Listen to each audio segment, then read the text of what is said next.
Hello everyone and welcome to a deck tech video here. Today I'm going to be playing in the Hex CCS. This is a Cosmic Crown Showdown that is currently Hex's premier constructed tournament. The top 64 players from each constructed and limited ladder qualify for that at the end of each season, so it'll be 7 or 8 rounds of Swiss. In this tournament, myself and my team, the Hex Heroes, we've elected to play this Diamond Sapphire Dreaming Fox control deck.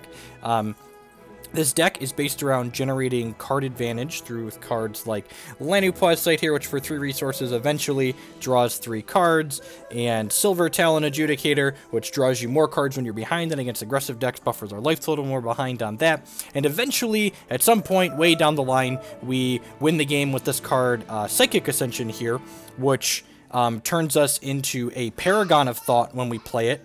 And the Paragon of Thought changes our champion from Dreaming Fox to this. And what the Paragon of Thought says, for 1 charge, you make a random action. And then whenever you play an action, you make a random troop with the same cost and thresholds as that action. So basically, you just start winning the game by doing the things you want to be doing, which is playing a bunch of actions.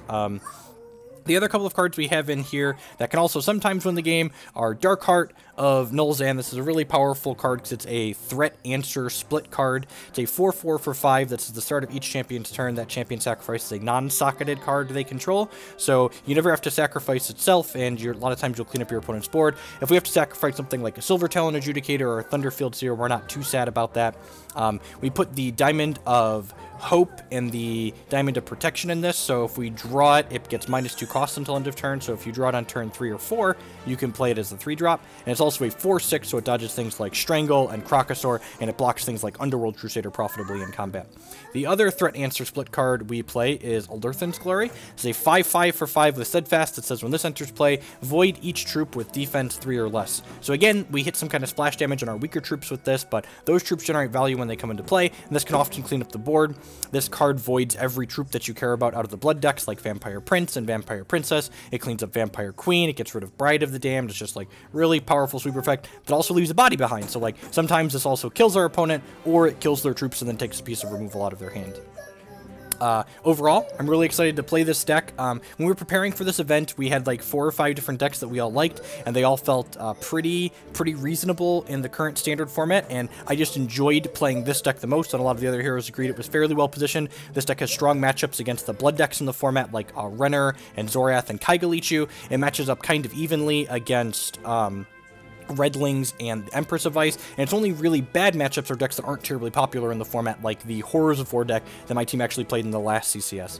At any rate, there's going to be all 7 matches coming up from the tournament, and keep in mind that there's no commentary for those matches, there is just gameplay. I would recommend watching it at 2x speed on YouTube, kind of makes them flow really quickly and nicely.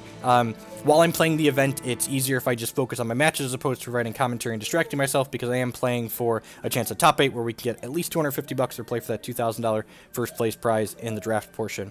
At any rate, thank you everyone for watching. Remember, if you enjoy these videos, like them on YouTube and share them on your social media, and also consider subscribing on Twitch or becoming a patron on Patreon if you're willing to support my content a little bit more than that. Thanks for watching, folks, and I'll see you around soon.